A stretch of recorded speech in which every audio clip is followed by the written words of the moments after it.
Welcome to this Killick Explains video on the 12 fails of Christmas, part 2. I'm going to be covering some things which you may have done in 2020, may have regretted doing, and hopefully you won't do in 2021.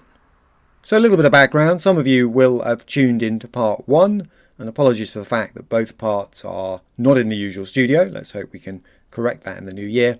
But the background is basically, yes, the stock market moved around like crazy in 2020, hitting lows, hitting highs, dipping and recovering. So there have been plenty of winners, but also quite a few losers. And some of the difference is down to the way that people behaved. So what we need to look at is the common investing mistakes people tend to make. I did 6 of them in the first part, and here are numbers 7 to 12. So the festive fails not to do in 2021. Now, I've covered these elsewhere, so I'm going to keep this relatively brief. Market timing is a big no-no. And gosh, has it been tempting this year. It's incredibly difficult to do because everyone else is at it. And when I say everyone else, we are talking algorithms, professional traders, retail traders, people on apps, and so on. It can lead to either procrastination or overtrading is the danger. So market timing can leave people out of the market, sitting in cash, wondering for too long usually when to get back in again, or overtrading, frantically chasing performance, jumping out of one stock into another in the hope it'll deliver some quick overnight returns. The key is to prioritize time in the market, not trying to time the market. In other words, commit to an investing strategy and don't let highly volatile years like 2020 throw you off too far off course.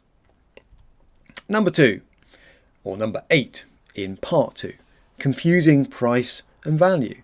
Now I've mentioned this before, but people do it all the time and not just in investing. So what we've got here is we've got to recognise that price and value are not the same thing.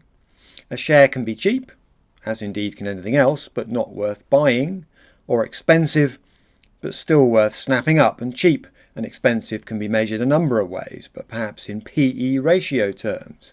That's the number of times that the current share price represents a consensus about forward earnings, usually. So cheap doesn't always mean worth buying. Expensive doesn't always mean avoid, which is the kind of textbook logic, if you like. Focus on getting good value. Some of the big technology names around are, by some metrics, relatively expensive, but not if you believe in their potential future growth path. So it does require some judgment rather than just an arbitrary rule of thumb. And people say to me, what is cheap, what is expensive, Tim? If it were that straightforward, then we'd all be sitting in the Caribbean right now. Data mining is number 9 on my list of 12. So this is the idea that we all want to be successful, obviously, and we'll tend to take credit for profits and blame others for losses. In other words, we're selective with the way we review our performance and the way we review our contribution to upside and downside within, say, our portfolios. It's very human nature. You'll tend to hear people in the pub talking about the successes, the stocks they got right, and they tend to not mention at all the compensating, in some cases, or even bigger losses. And we all do it. So be honest about your investment decisions, good and bad. When you look back, and the end of the year is a good time to look back over decisions you've taken earlier in the year. What did you buy? What did you hold? What did you sell, for example?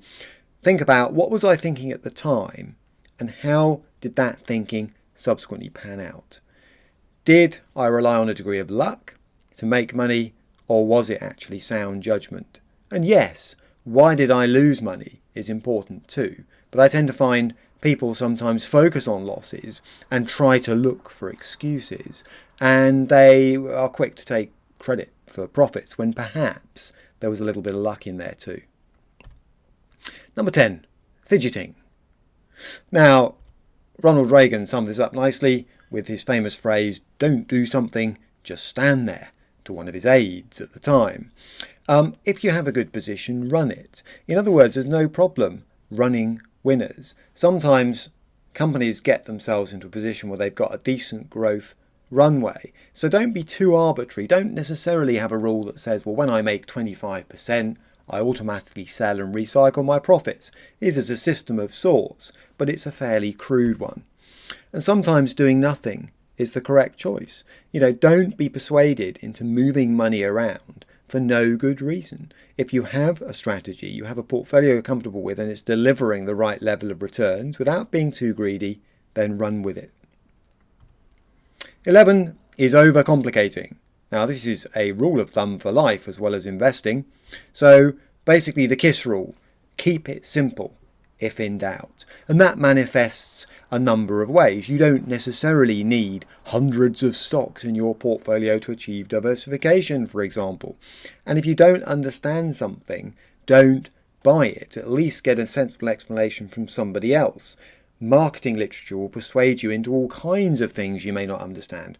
Structured products with complicated outcomes, exchange-traded funds with leverage on the market, derivative-backed products. And if you do understand it, and you understand the return profile, fantastic. But if you don't, be careful. Number 12 sounds a little bit odd around Christmas time. Socialising. What do I mean by that? Well, essentially, after lockdown, many people are going to be gathering when and if they can, either inside pubs and restaurants or outside them, depending on whether you're talking about your bubble or other people. And tips and stories and catching up can be fantastic fun. And my goodness, will the pubs that are able to operate in some way be fizzing with stories about people who made money over the course of 2020, perhaps quite surprising amounts of money, given the way the year started. But don't confuse business and pleasure. Be careful about listening too hard to the people who want to tell you all about their successes, because you may be blown off course and think, well, maybe I didn't get my strategy right. I mean, I made a decent return this year, but they claim to have made double, and that's dangerous. Never open a share trading app in the pub is my final tip. In other words, don't abandon a sound investment strategy. Stick to your knitting. Stick to a comfortable level of return that reflects the amount of risk you are comfortable and able to absorb financially, and that's pretty much that. So, editor@killick.com with any questions. Otherwise, I wish you the best of luck with your investment strategy as we head towards 2021.